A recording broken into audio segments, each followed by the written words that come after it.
That we saw in the previous hour, there were some important things. I think if Iraq is watching this, it may be some of the best intelligence they're getting.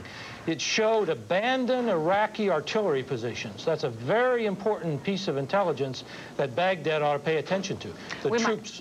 Colonel Gardner, excuse me, as you say that, it occurs to me that we should mention here that all these pictures have been cleared by the U.S. military, that we're not giving away secrets as well. That's right, but still, with the intelligence and the command and control system set up the way it is, Iraq's remaining command and control, this probably is the best they're going to see, and it's not a pretty picture for them.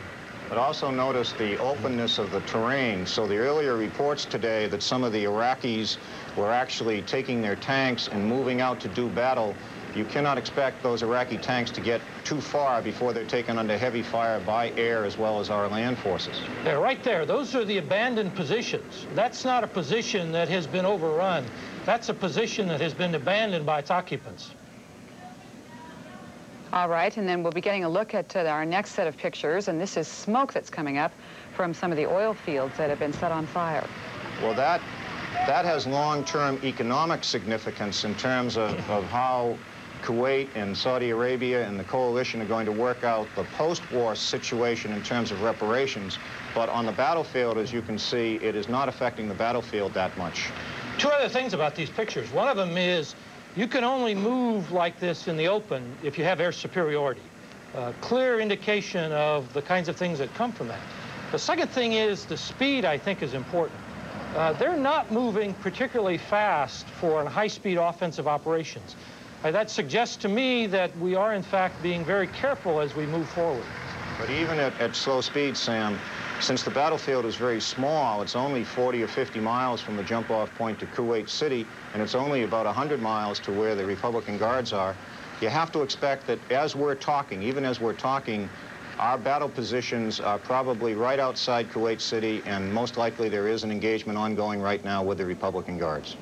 All right, let's go ahead to our next set of pictures. This will show medical evacuations. Again, the first thing that strikes me compared to the combat that I saw in Vietnam with our Marine units there is that there's no incoming fire, that basically the entire battlefield, as Sam pointed out, is controlled by us. And so this is an evacuation, but it's not under fire. It's almost like an evacuation you could see even during a training exercise. But it's interesting. It's almost, one has watched these helicopters and that ambulance, there's a sense of gentleness about handling the casualties, which the permissiveness of the environment allows. That's a good point. So far, these video confirm what General Neal was saying, that the operation is going extraordinarily well from the point of view of the coalition forces. Interesting, Bing. Compare that to the pictures we've seen of Vietnam, with the soldiers running to the helicopters to get the comrades on board. Well, that's what I meant, Sam. That in Vietnam, we always had to move as quickly as we could under situations like that before. And even lifting off gently, being very careful with the casualties. All right, some pictures we've seen before, but let's go back to the bunker VO. Again, abandoned bunker.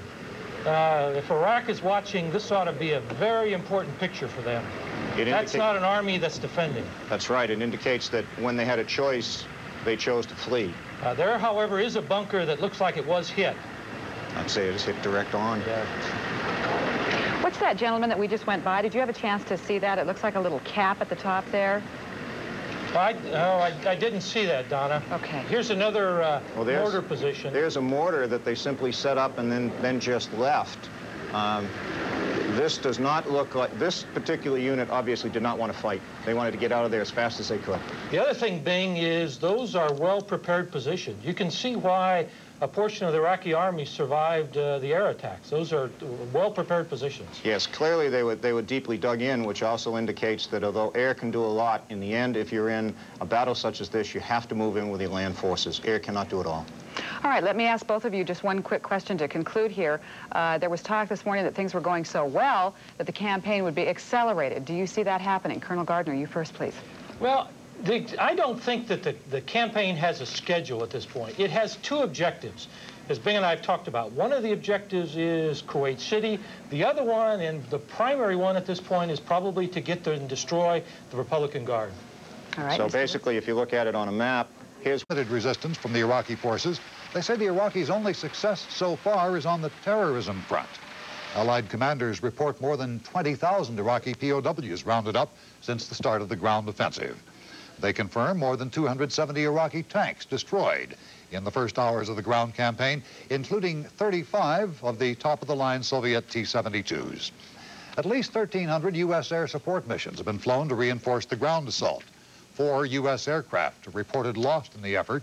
U.S. casualties reported so far in the ground offensive, 4 killed, 21 wounded. Iraq fired 2 Silkworm missiles into the Gulf today, apparently targeting Allied battleships in the Gulf. One Silkworm fell into the sea. The other was taken out by Sea Dart missiles fired by the HMS Gloucester, the British warship. At the Saudi military briefing today, the Joint Forces commander said the Iraqis are torturing, raping, and murdering Kuwaiti civilians. And he says those committing the atrocities would be held accountable.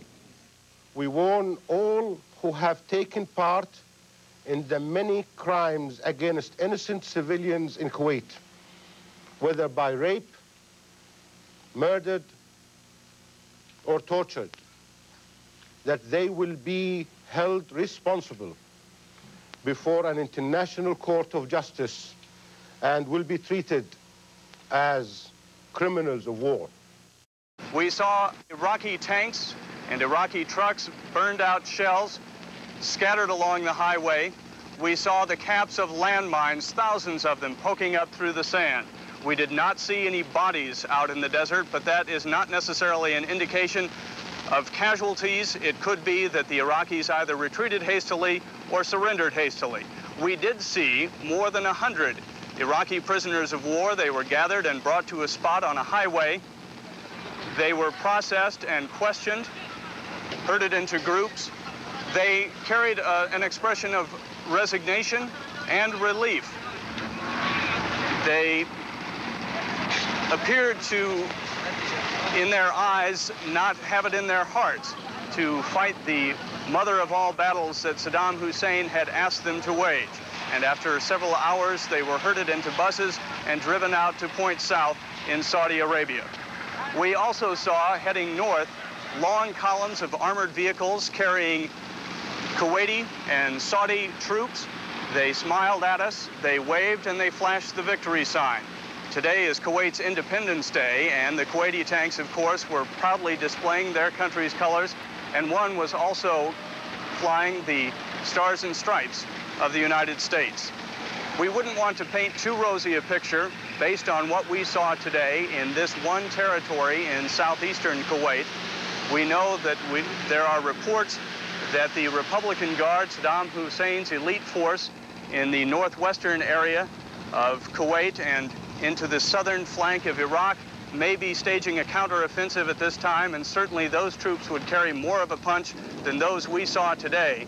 But based on the expressions of confidence we heard from Saudi and Kuwaiti troops today, they believe that their forward march to Kuwait City will not be put in reverse. Reporting live from Kuwait, I'm Brian Jenkins. Ooh. This is any soldier? Well, she got my name off the list for 14. Can I take a look at it? After months on the ground, the Screaming Eagles, part of the lightly armored, fast-moving 18th Army Corps, had strong feelings about receiving orders to get up and go.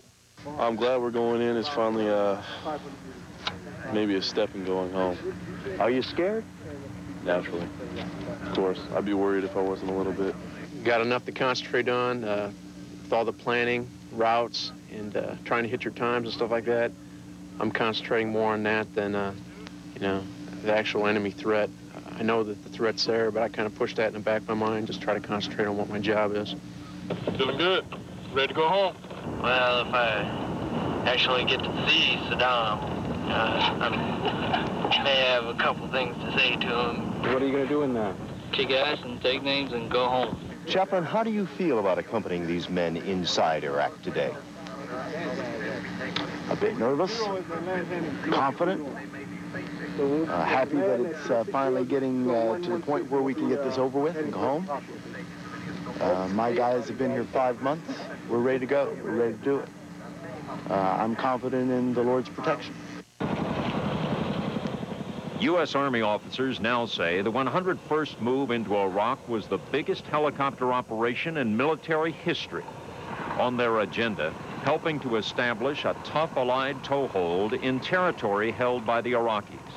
The aim, to cut supply lines to Iraqi forces and to put the squeeze on the Republican Guard. It's a mission, says one U.S. colonel, that has taken the 101st a long way in with nobody else around. Earl Casey, CNN, reporting. Coming up, a look at what wounded U.S. veterans will need when they come home. And surrendered. U.S. sources say 500 Iraqis surrendered to Saudi troops just this afternoon. And when the prisoners were offered food, they offered proof that Saddam's frontline troops have been broken by U.S. air assault.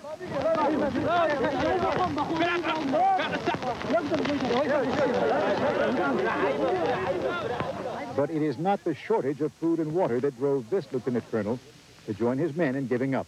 I tell you that the moral is not good. And this is the important thing on any army. The Iraqi troops have been holed up in these shallow sand bunkers for months. A calendar in this commander's bunker tells how long he has been enduring the crisis. At other positions, weapons were abandoned. One U.S. source says much larger caches were found in other locations. Enough, he says, to stop the attack if there had been a will to fight. Egyptian troops were up before dawn, preparing for today's assault, praying, and securing their armored vehicles before heading north to begin the attack. It was the most powerful blow yet delivered by Saddam Hussein, just as U.S. commanders felt they were beginning to gain control of the war. It's the deadliest attack delivered by Iraq since the war started. American soldiers staying in the two-story building didn't have time to react. Soldiers had to be pulled from the rubble. Witnesses say women soldiers were among the injured. Laborers in this housing complex next door barely escaped the missile's punch. Come outside and all glasses and everything is destroyed here. We heard the big noise, big sound, big bomb. The force of the bomb tore windows from many of the apartments, and falling debris hit drivers outside the complex. But there were no major injuries here. Next door, it was a different story, however. This time, Iraq's fury was unleashed squarely on Americans.